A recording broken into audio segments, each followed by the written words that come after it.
like us. I got a mean two-step. Welcome.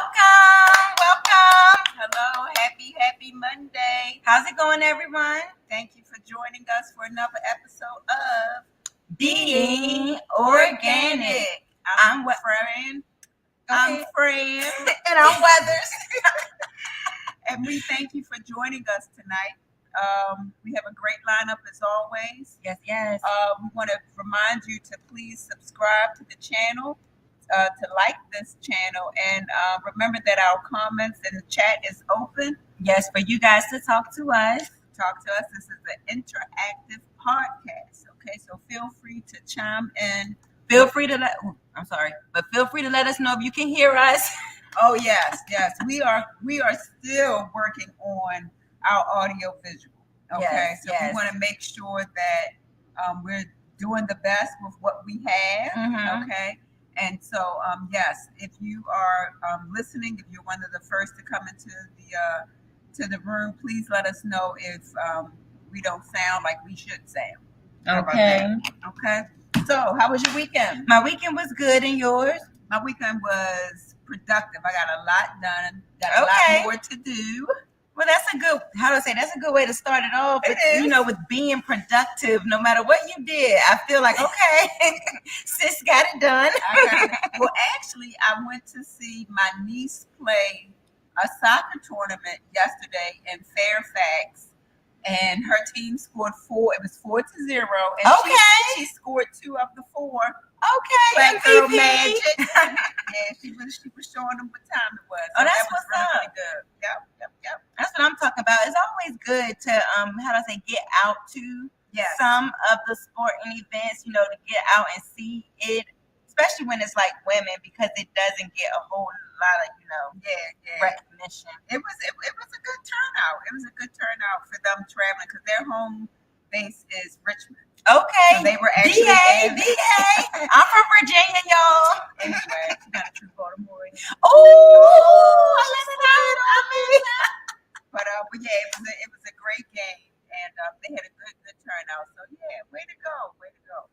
Yes, guys. So we're here today to talk about our topics for today, and these are also our top picks. So these are the things that we want to share with you guys. On that list, we're actually doing, a subject that I and Miss Fran am very excited about, and we know that you guys are too. So we're ready to jump right into it.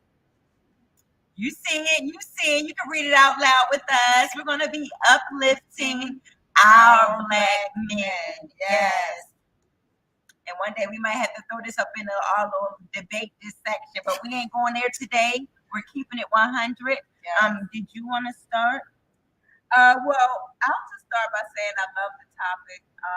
As I have grown, over the ages and matured, I've taken a different perspective on uplifting Black men, and I just love the opportunity to talk about it. Yes, and because I wanted to put the feelings that I have, because I think it's such a diverse topic. I mean, there's no one way to do this, and to each person it will feel and be different. Yes. So really quickly, this is just something that I had wrote on about the subject. So understanding the disconnect within the Black community and as it relates to Black men is a difficult topic, but it's one of great value. In an effort to remedy this problem, the topic of uplifting the Black man can be seen as a forerunner of discussion topics on this matter. The components range from Black men and how they deal with other Black men, all the way to fatherhood. Yeah.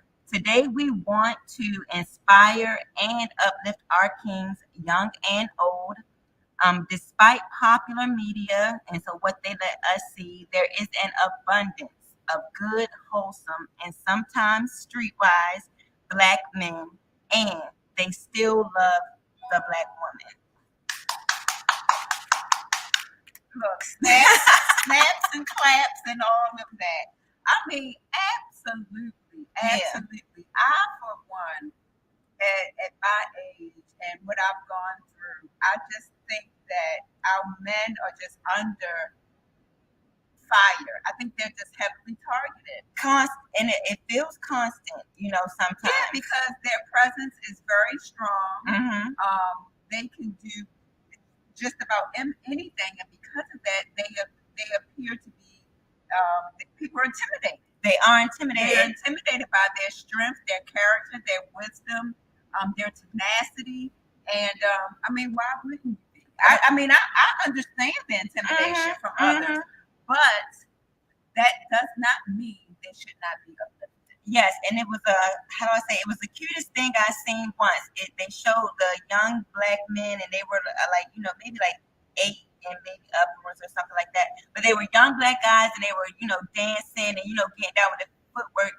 But the caption or the text on that video and meme was like, "When do they stop being cute to y'all?"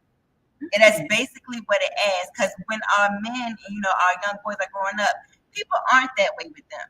They're not that aggressive, with them until depending on, how they grew up in their experience. But it's always, oh my God, he's so handsome, so all of those things. And then it's like as soon as they hit a certain age or so, and then it's like, so when does it, when do they stop being, this cute and type of, Where they're getting the praise and everything. where they're getting the praise and all the acknowledgement and all the, so. Well, not having raised a young black boy, Mm-hmm. I don't know where that comes from. I can say for myself, whenever I see a young black man at any age out and about, I always praise him. I don't know if it would be different if he was my own. Yeah. But when I see little boys or boys with their mothers or sisters or whatever, just out in public, I always go, "Hey, sweetie, where you going?" Or "You look nice," or maybe even a little correction sometimes. Why don't you open the door for her? Or did you open the door for her? Something like that. Yeah. I've done that before, but yeah, I just think that there are always opportunities that we should take. Let me just own it that as black women. Okay. I'm listening. To uplift our own men. I know that I've seen an outpouring of it more and more and more. Yeah. And but I think it's never too much because society kind of tramples them. It kind of puts them underfoot. So I think it would behoove us more to kind of pick up the pace on certain things. Well, just uplifting them and really shining the light on them. I think that, well, here's the thing. I know in business, okay, a lot of grants and loans and opportunities are in abundance for black women and minorities. Okay. For men, not so much. Not so much. And so the question would be, why is that? Do you not want to see them shine too in business? Is it all about the women? I mean, women. Well, who's writing the grant? Mostly local government. Okay. And local government gets their money from federal government. And so the way that they are solicited is to women. Okay. Black women business owners, which is great. Yeah. Which is great. But what but about there is something what to about say. Our sons and our fathers and our brothers, though? Because surely they need the same assistance. Yeah. They would need the same assistance. So it's things like that I've noticed. Yeah. That kind of makes it hard. I would say, see, I don't have any experience in like going super deep in grant research, but there are some ways, to support them. And I do think as the black woman sometimes too, because you just mentioned that, I do think we need to sometimes and to a certain extent have a little, walk or trail down memory lane. Because when we're talking about the disconnect, and we're talking about how it looks like, for the black man in the black family, there are long-standing reasons why there's such a real disconnect. And sometimes I think I seen something recently that said, we're judging our parents so hard, for what they, what we didn't have, different things like that. And they said, think about what she actually took you or got you to where you need to be, and a little bit of that could go there, because back in the day, the disconnect that I think we feel stems all the way from slavery. We're talking about black men, but we're also asking them to uplift black men. And so that would be a dual relationship type of thing that has to happen. And I think we may have felt at some point a little not protected, but I had to, how do I say, reiterate what were they working with? Like what tools did they have where they would be in that position? So I think we have to make a mental note of, what has happened throughout the ages because we haven't recovered a lot from a lot of things. Well, I mean, it's such a difficult topic. I mean, when you mentioned going back to slavery, and when you think about the days of lynching, I've heard stories. I've seen a lot of footage. I can say most of the footage I've seen were of men being lynched. Not. And I know that women. There were incidents of women. Raped. Yeah, they were raped. They might not lynch a black woman, right. But I think that when you see the image of your strength in your family, in your household being diminished, and just you become very sheltered. Yeah. And I think that a lot of our men grew up under their mothers for fear, just pure fear, for a sense of protection, from the mother and down on. Yeah. And it kind of crippled our men because it let them know that your mom is going to protect you. Maybe you don't have to have the strength to backbone the dominance, if you that will, a father figure would have, just because of just the fear and the trauma that they put into our men. I was saying that's a real untruth too, because our men could, and they definitely do when they have a stronger father figure, and this goes to men who are maybe even not living a certain lifestyle that people feel like they should. But a lot of those men are still too in their kid's life. So even if he ain't right all the time, just being in there with some guidance can kind of keep kids from going, too far, out of, control. Absolutely. I know. I raised my daughter, and I was a teenage mother, so I raised my daughter alone. Well, not alone. I had the help of my family to raise her. But I do know just a visit, just having the opportunity to visit with her father and have that connection with him was far more important than the financial. Yeah. The financial, of course, would have been a huge help. But I wanted her to grow to love him. We were children, of course. Yeah. And that may not been. I may have looked at it differently if I were older. But as a child, very young, it was important to me for her to. I wanted him to love her. Yeah. And so I didn't keep her from him, despite his inability to support her financially the way I thought that he should. And and to this day they have a beautiful relationship. And I think when it comes to those type of relationships, when you have kids involved, I think it's very important for the mother and the father both to not do that to each other, to not come for each other in front of the kids, because the one thing that kids are going to do, they're going to remember everything. So you might think you're doing that child a favor, but they're going to see how you treat their father. And the funny thing about fathers and kids is that bond be different. That bond be real, and they will come for your neck. Why did you do that? Why would you do that to my father? They just had something on the Instagram that the mother didn't tell the son about Father's Day. And he confronted her. Yeah. Like the son confronted her. He's like, I think it's James. You seen that little boy James? Oh yeah, I think it was very outspoken. And he was like, "Why you ain't? Don't you want somebody to tell me about Mother's Day?"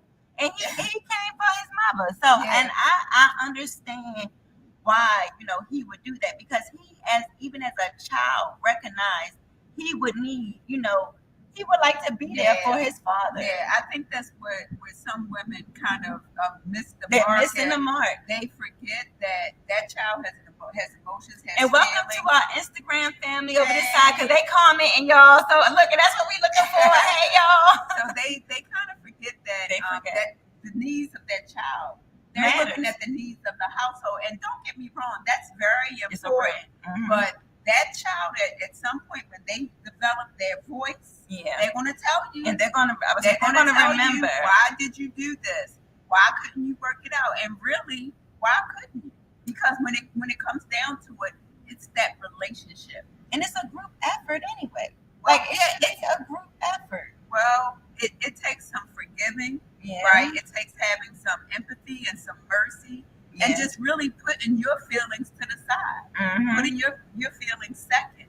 And come get your baby. Yes. Come get So we your got a daughter, come get comment. your son. We got a comment. Okay.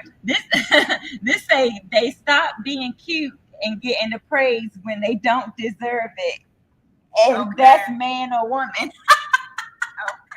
I agree. So guys, we are on the subject of uplifting. We did find, I know I found a couple of ways to kind of help to start uplifting the men in your space and in your life. And universally. So one of those things that we can do is to start complimenting him. So this could go for, a lover, husband, your close, families. And it could be, okay, just giving, noticing when they do something good. So one of them says, I appreciate the lessons that you've taught me. And a lot of the times women don't even speak on how, men have given them insight, especially on some of the men issues that we want to know about. You're a great cook. So if you got a man that can cook, ladies, and if he's cooking, That's dangerous. He will blow your butt up. What if he can't cook? And then another compliment is you are man enough or you are enough. And I think for me, I did do the or enough because man enough, what does that mean? You are enough as a person. Another thing they talked about was ways to trigger emotion in men because a lot of them don't get to always release emotion and to talk about it and to be their, authentic self. Yeah. A lot of them are taught to hold it in. Which is a very detrimental thing to do. Yeah, it's a weird thing to do. It internalizes it. It's never good because it's got to come out. So one thing they said was to use light touch. So like soft gestures, we don't always have to be so aggressive. Okay. They do mention, and I thought this was a good thing if you're single or anything like that, ladies, if you're out here dating, it says to be a bit unattainable. Now, ladies, don't misconstrue that. Just remember the hunt. Remember the hunt. The hunt. The chase. Well, I mean, I understand all of that. This one's been married, so if you got something to say, they can listen. You can say it. I think the chase to me is at a certain age. Oh, okay. That's for another conversation, y'all. We're gonna hold that. We're gonna hold that. So another one was have the important conversations with him. So sometimes I think that is something that women can work on too when it comes to uplifting men, and getting closer and being more emotional. Well, here's the important conversation. Don't play house. Okay? Don't play house with a man. So a man will tell you, he knows right off the bat. It doesn't take him long to determine if he wants to be there, if he wants to be with you, if he doesn't. In the meantime, in between time, we're not gonna play house. Okay. It ain't gonna be no clothes washing, clothes folding, cooking meals every night, pool nanny. What? Listen, don't play house. Don't play house. Own your house. Okay. Yeah, don't play house. Own your girl. I say all this online until we get it copyrighted. Let me just say my yes, go ahead. that I have. Men are easy. I will say that they're very. It doesn't take a lot for them to feel appreciated. You could cook a meal. When I'm talking, when I say play house, I'm talking Monday through Sunday. No, we're not. Yes, she did. Yes, she did. So they will appreciate a cooked meal. And if your man is, working, okay, let's keep it real. We don't know if he's working nowadays. But if he's working, fix his lunch. Fix his lunch. That's nice. He would appreciate that. You could be attentive to his needs. Hey, I'm going to the dry cleaners. You have anything you want me to drop off? Yeah. Very nice. Okay. Or I'm going to pick up my clothes. Here, I picked up your clothes to.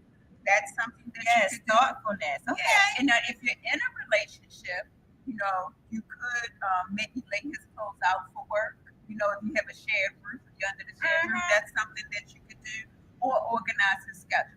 Yeah. Hey, babe, don't forget that you have that doctor's appointment coming up on Saturday. Okay. Because they're juggling a lot of things. It's easy for them to forget. And as women, we're usually structured. We're usually a very good resource. And they rely on that from us. So all of those things are good. They do appreciate all of them. But what I will say is I'm not a fan of 3, 5, 6, 7 years without the ring. No, not over here. And I ain't even a big person for marriage, y'all. And I don't even want to be on red that long. No, I ain't even trying to get married. It's a discussion, I mean, and that's for each his own. I'm just saying, in this camp. Oh, they said that's playing white, friend. That's what? In moderation. In moderation. Well, all I know is that. And she did say, how do I say, if he's working, Yeah, I mean, if he's meeting you halfway, these are the things. Meeting halfway is definitely true. Yeah. But all that catering and playing house, no, we're not going to do that. But those are ways that you can show you're significant, that he is significant. Yes. And to the black man out there, us women right here, at least these two right here, we are pro you guys. Yes, we love our black men. Yes, we wish you nothing but the best, as well as a little common sense and accountability. Because the one thing we ain't gonna do is spoon feed no babies. Okay, you a whole adults out here, growing up men. You want to have some accountability. You want to, be able to be the man that you walking around with the chest out saying you are. So chest out, not butt out. We uplifting today. Right. I'm just saying. While we was on the topic. Okay. Just saying. I mean, that could be another topic, the whole dress, but which I will do just that. Saying. I feel you. Sameness, same tea. So thank you guys. That was really I love that little conversation. That got me going. So we are gonna move along now. We are in our feel good topics as well. So the next one is speaking life into your life. And all that really means and signifies, especially to a person like me, it is like almost like another form of manifesting, but it's also a form of unlearning. So a lot of the times, how do I say, it started about 3-4 years ago, maybe even longer than that, when people was like, don't call yourself broke. And because you'd be like, oh girl, I'm broke. I can't do it today. Blah, blah, blah, blah. Well, I ain't got it. We've learned to try to use different words, different terminologies now, so that we're not speaking, negative and evil. You do want to be real with yourself. So if you don't have it, you do want to say things like, baby, I ain't got it right now. Different things so that you're not talking, crazy, to yourself. Yeah, I think it's a learning of the subconscious mind and the unconscious mind. And so basically the subconscious mind, it just inhales everything. And it dictates to the conscious mind how to act it out. Yeah. So if your subconscious mind and your belief is that one of lack, one of a negative behavior, whatever it may be, it's going to manifest in your conscious mind, which is your reality. So I'm from Baltimore. I was take it into existence. I'm from Baltimore. I've been here long enough to be like, I'm from Baltimore. I'm from Baltimore, and I would say the biggest one for me that I had to well, it's a couple, but one that really stands out to me is dummy. The use of the term dummy as a term of endearment is well, you might not know, Miss Fran, but I've never heard that. No, they do, Miss Fran. They be like, "What's up, dummy?" That's how they talk to each other, depending on where you from in Baltimore. I was about to get on the bus one day, and the shirt said, "You from Virginia?" I'm from Baltimore as well. Anyway, I'm getting on the bus, and it's like, "Rest in peace, dummy." So that's I'm like, what? And I judged it in my brain, but then I was like, you know what? What if that's his nickname? You know, what if that's what everybody call him? But to me, it is something that I would prefer, you know, no one, you know, just off the random, you know, call me dummy. You know, where I grew up, you call somebody stupid, dummy, any of those words, it's about to be an issue. Yeah. And I just think it's the craziest way to talk to, you know, people that you rocking with, you know, like that. Well, that's the whole controversy behind men calling each other my nigga, right? I'm working on myself. Okay. I mean, because as we were talking about, you know, in slavery or even Jim Crow going through that season about, you know, grown men being lynched. And I remember Oprah saying years ago, you know, nigga or negro, nigga or whatever was the last word that a man heard before he was lynched. So when you fast forward and to hear our men say it's a term of endearment. Well, they're saying nigga and not nigger. Whatever. Whatever. It's close enough. Yep. And it is, you know, this whole play on words. I think our society right now really has a huge play on words. Oh, we were talking about just that. talked about it, and I think it is problematic. But there is, like, how do I say? I am a person who I'm not gonna act like I don't say nigga. I say it when I ain't gonna tell y'all too much on this. But it's something that I do it in a setting, and I feel like I've moved off the mentality of we've taken it back, and we've taken it for ourselves. And you know, you work with that because it feels good to say, we're comfortable saying it. If we're being honest about speaking life into yourself, you know, that is probably something that you would not do. You know, you would not refer to yourself, you know, in that sense. Yeah, I mean, we talk about, and we, you know, definitely don't want to just focus on the men and their. Well, we say it too. Well, I don't. Well, I know that women call each other bitch. Yeah, and I'm like, what in the world? It's something I had to get used to here in Baltimore. Listen I'm to from me. Virginia, and we don't do Listen. that. I'm do that. I'm They not might do used it now. to it. I don't condone it. If you were to call me that, we would have. I'm gonna feel a certain kind of way. We're gonna have a problem. And I'm not absorbing it. No. So some ways to how do I say, speak good to yourself. We already know what they are. Is to just start doing it. You know, take a focus and make it, you know, yourself.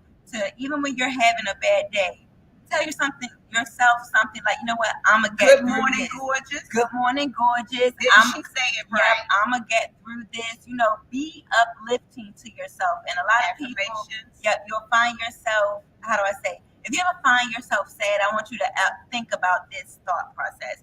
When you're sad, the deeper you think sad thoughts, the deeper you go in that, the worse it gets. When you start to try to get yourself out of a hole like that and move out of that sad place, you find that it might not happen quickly, but you find that you tend to get out of that mood and at least put yourself in a place where you're now ready to, you know, maybe move forward and, you know, do different things.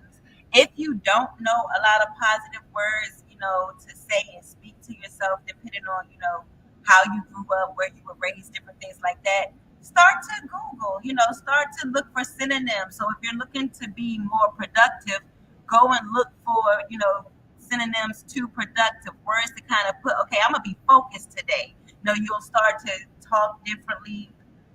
Yeah, I just think that you want to do your best to remove like you have the toxic behavior, and the toxic behavior could be just, you know, beating yourself up just through your own vocabulary. Constantly. So I think that you should look to love yourself, embrace yourself, because if you can't love yourself, how can somebody else love you? It is.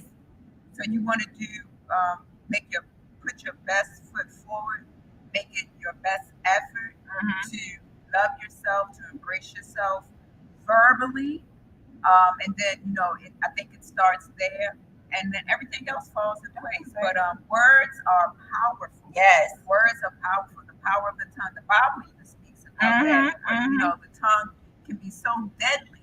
And So you want to take every opportunity possible to make sure that your words are wise and uplifting. One of our commenters or anchors, one of our anchors was like, that's a part of the law of attraction. And that is the truth. And the last thing we had on here is mind control. So I've talked about it before, I believe, in our first couple episodes. I'm not sure which one, but we spoke on mind control. And that's starting to check your thoughts, you know, while you're thinking them. So if you've gone to church or anything like that, you've heard them say, God knows your thoughts before you even think them. Well, you kind of feel them thoughts too when they're coming, or at least I know that I do. When I'm about to think some bad stuff, I sense it. So I'd be like, you know what? Don't even think it. Don't even go there.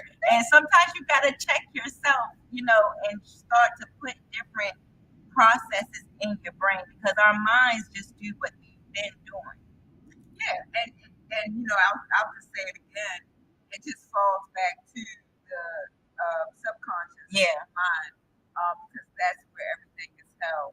But you want to make sure that you're feeding yourself some positivity as much as possible, so that you can exude that. Yeah. Awesome sauce. All right, guys.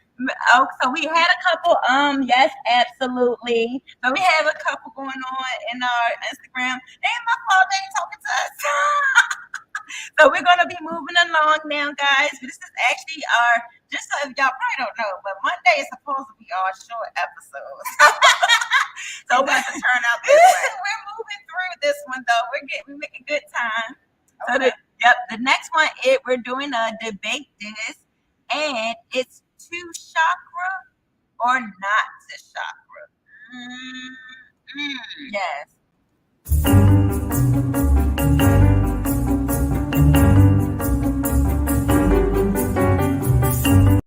You feel good. It's not really a feel bad topic. Just something that, you know, came up, and actually it means we disagree. Yes, that too. Either way, so for me, to chakra or not to chakra, and the debate is why some people disapprove of chakra practices and what they actually represent. So it's more of a how do I say? I thought we were in agreement at one point with the chakras, and I actually just think it's a grounding, centering piece. And I don't know that it's any more than that from everything that I've read, everything that I've researched. It talks about. Well, I just think there are 7 chakras. So I do know that each one of them are located in a different part of your body. Your core. Yep. Through your core. So starting from your head on down. Where I disagree is, I guess, the practices. Okay. So you'll hear a lot of people talking about energy and burning sage and things like that. I don't agree with that. I don't agree with that. I just think that there's one creator, there's one God, and that you rely on him for the spirit which moves. And that spirit is called the Holy Ghost, and it's not called chakra. So for me, but there's a definition for chakra, and I guess that's the only thing, because it comes up so much because when I used to work for Fran, you know, we actually had chakra items at the stand. yes. And so through the research that I did, it just seems to me like something that people would do. Now, the sage and the stones, how do I say, if you look up gemstones and different things like that, they are connected to energy, like to minerals, to earth, to different things like that. Well, that's when they say energy, what energy are they talking about? I think they're talking about like life energy, and I think that depending on where you're coming, depending on what you practice. So I'm not devout when you say anything. When you practice, because different people don't. Everybody's not, you know, Christian or Muslim. There are religion. Yeah, in religions, I don't. Right. That's probably my question, like to the religious people, and you explain it, you know, well for yourself. That, you know, it's the, you know, the the different things that they're doing, the symbolism with it. And I just feel like the Bible throughout it has a lot of symbolism. Well, all pointing to God, though, to one God. Well, depending on what Bible you read, let me say that. And how do I? Yes, and then we say praying to one, or that's going to one God, but then it's like three entities. No. So explain it to me: the Jesus, God, and the Holy Ghost. No, Jesus is God. Okay. Okay. So, and I don't want to get. I mean, we don't have to go too deep, but Yeah, I don't want to get spiritual. But what I Yeah. will say that there is in my belief, because what I've learned, like as you said, we used to sell chakra items, and then I learned the understanding of them a little bit more, and that's what led me to discontinue those items because I didn't necessarily agree with everything that came with it. And so, in my learning, in my teaching, my understanding, there's one God, and His manifestation, okay, was Jesus the Son. Okay, so God was within Jesus, but He was still God. Okay, and then the Holy Spirit was how He moved. That was the Spirit of God, but it's still God. So people will say there were three, like it's three different entities. No. Yep. See, I don't know. I be grounding myself. I do the chakra, and what I suggest to people, to do is to do like how we've done at least. So at least she's researched it and she has, her understanding. I've done some, and I don't always prescribe to other things. So it's just like, you be where you feel comfortable at, but at the same time, just research stuff for yourself because I do think that a lot of people do different things within all of that stuff.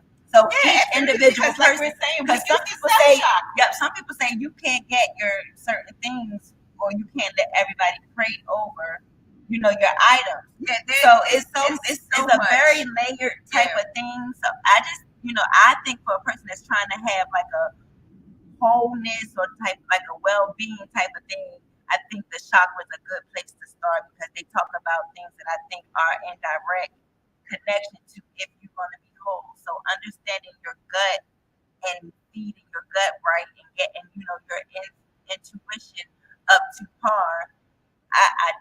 Those type of different things, having an understanding of, in church, I think they call it discernment. I think the term that they're using with the chakra is third eye. I don't see super, big differences. I think it's and really, I think you're really hitting it on the head. What we're falling back to is wordplay. This whole word hijacking. There was a time where you could talk about your inner feeling, your heart, and your soul, and I don't think you hear soul too much. It's more you hear chakra. And what of the seven pertains to your soul?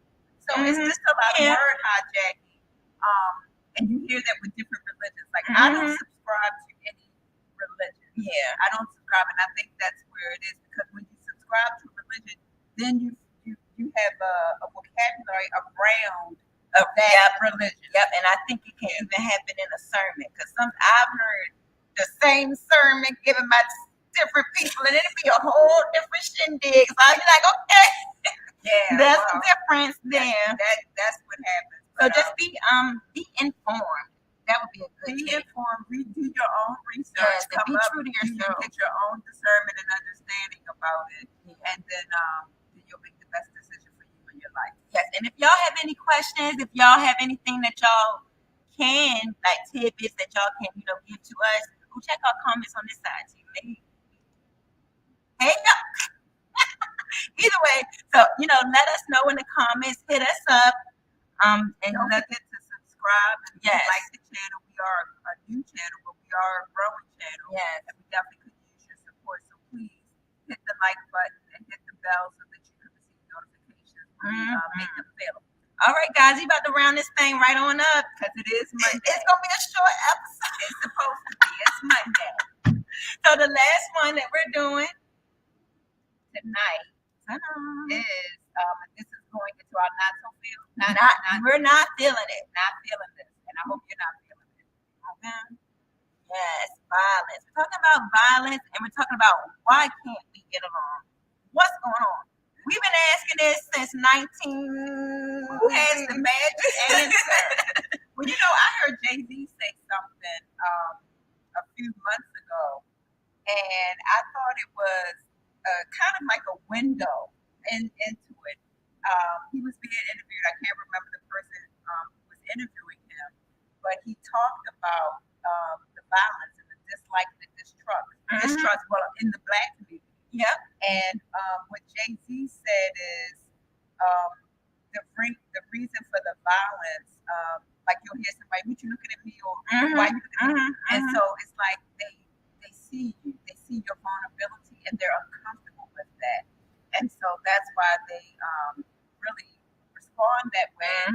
That's so aggressive is because they feel exposed. Yeah. And there's a lot of they feel naked, and there's a lot of distrust there. Yes. They don't know how you're going to handle the vulnerability. So instead of them being meek and humble, they have to be aggressive. And say, I'm ready. However you come at me, I can handle it. Because it be for the smallest things sometimes It's with the so violence. petty, And when I think I seen that same interview that you're talking about. And the one thing that I've noticed or noted with him throughout his career is that he has actually, and people don't talk about it, but he's actually been on like the mindset of why are we killing each other? Like, and he delved into it. and he, kind of evolved. And my only thing that I say to us is just like we were talking about earlier, the black man. I don't think that we even always realize as a whole, as a people, how powerful we could be. But if the black man came together with the other black man, and if that was a group collective effort to do, something peaceful, that would be one thing. And I had to, while we looking at this, it's not just us that's violent. Violence is everywhere, and it's on a world level. So my biggest question, that went to the school and shot up everybody. and he was actually 18 and way out of like aged out of. He shouldn't even. That was like an elementary or middle school. He should not have even Howard. Yeah. So that was problematic. And the question for me is world peace. That's always been a term that I've heard all my life, and I'm like, are you kidding me?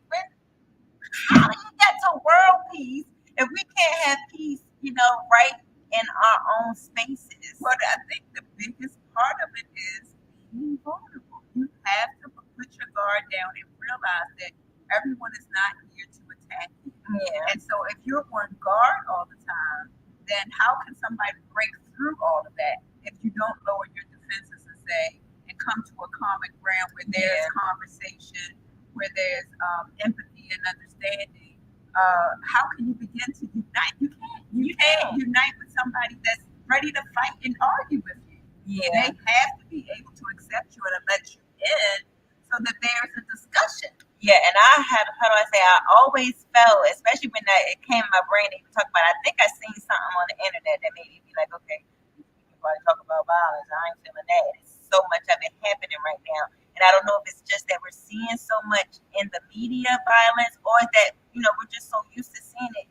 We're a little, and I know for myself, I'm a little desensitized to certain things. I don't react so horrified anymore.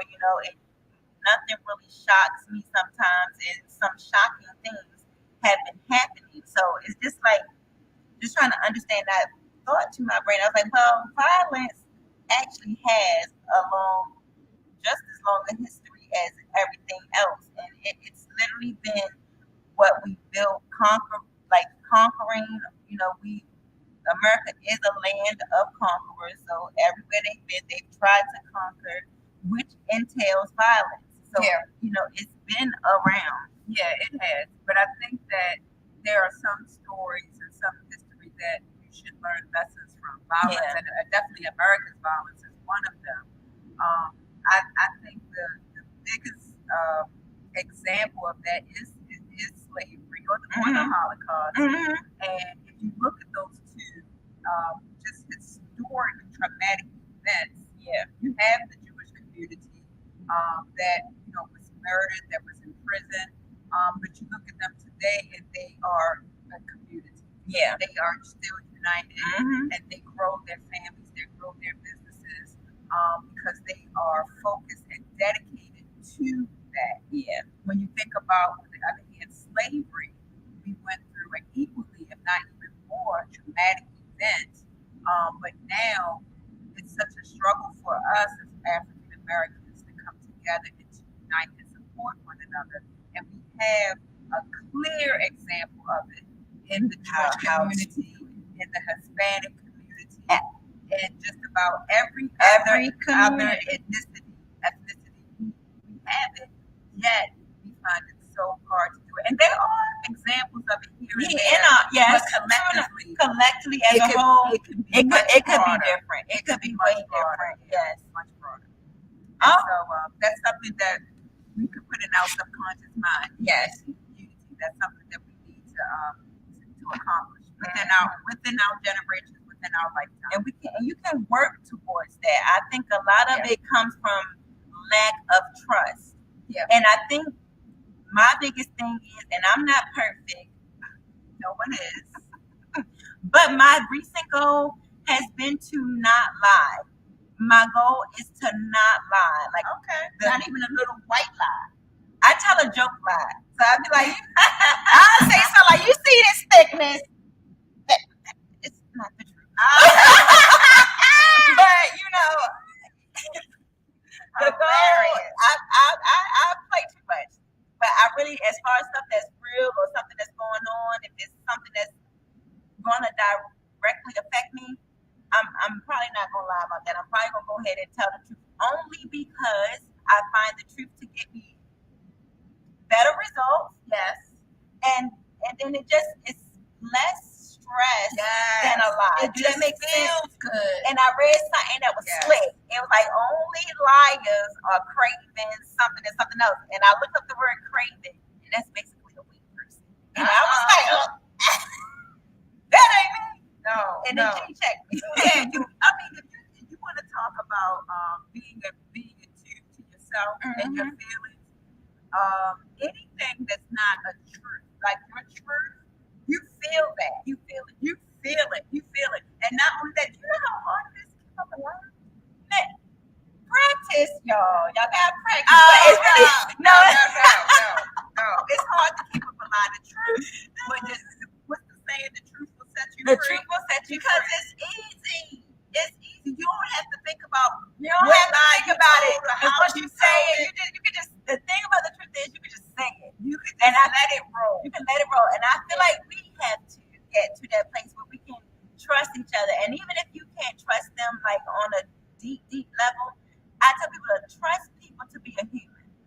So trust them to do something that you might not, just trust them to act and behave like a human, because that's what we all are. We all have our issues, and the more that I talk to people, and it almost doesn't matter who the person is, male, female, white, black, so many different factors that we pay attention to, and a lot of us are the same. Yeah. And it's such a weird thing. So when you're thinking about violence and we're thinking about why is it still apparent, think about the things that we're probably not doing as a whole. That one time that you can be nicer, or that one time that you can, chill back. Yep. Or forgive. Yep. Because I've had to do it at work. If there's been times, because let me tell you, sometimes it gets real. And there's been times I've had to be like, you know what? I'm at work. And sometimes you just gotta do that. Realize where you are, gather yourself in the moment, and move forward, move past it. Yeah, I think that's an excellent tidbit. Just to be truthful as possible, as much as possible. And the thing is, we're not perfect. We never will be, but we can strive for perfection. Yeah. And I think a big part of that is realizing your faults, asking for forgiveness of yourself and of others, and just try to be better every single day. Awesome. We're gonna call that our resources too, y'all. That was our resource. Yeah. And if you're for our people, since we are uplifting Black men, we will leave you with this. There are some things in these topics or suggestions they available as well. But if you're looking to go back to school, if you're looking to do any of those things, Feel free to check out Pell Grants. They are grants that you don't have to pay back. You can research them on their own. And I think there is one for ex-felons, but just do the research. I think it pops up if you put in, like, get grants for felons, ex-cons. Also, rehabilitation programs. So if you're coming back into society, if you want to readjust yourself, I would say look for those, and people who have jobs for people who are coming back and trying to get back into society, because that's one of the biggest things holding people back right now is the lack of being able to get a job sometimes. Well, we do have one resource for rehabilitation. They have a specific niche, which is for veterans. Okay. So if you are a veteran in the Baltimore area and you are looking to reintroduce yourself to the working environment, there's a company or nonprofit called Baltimore Station. That's Baltimore Station. And they are tasked with putting veterans back to work. Okay. Their number is 410-752-4454. Again, 410-752-4454, and that's Baltimore Station. If you yourself are a veteran or you know someone who is a veteran who just needs a little support getting back on his feet, give them a call. Yes, yes. So again, guys, we want to thank you guys for coming out. We want to thank our people over on Instagram, hanging out with me, The Retail Solution, and Fran. What else? That's closing this up. Okay. Thank you for joining us. Remember now, hit that hour. I'm like, I don't know what to do now. Don't forget to like and subscribe to the channel. Share this broadcast with your friends and family. And we will be back on Friday. Same time, same bad channel. And till then, again, I am Fran. I'm Weathers. And this is Be Organic. And we hope that you have a great night. Yes, y'all. I'm bringing my wine Friday, y'all.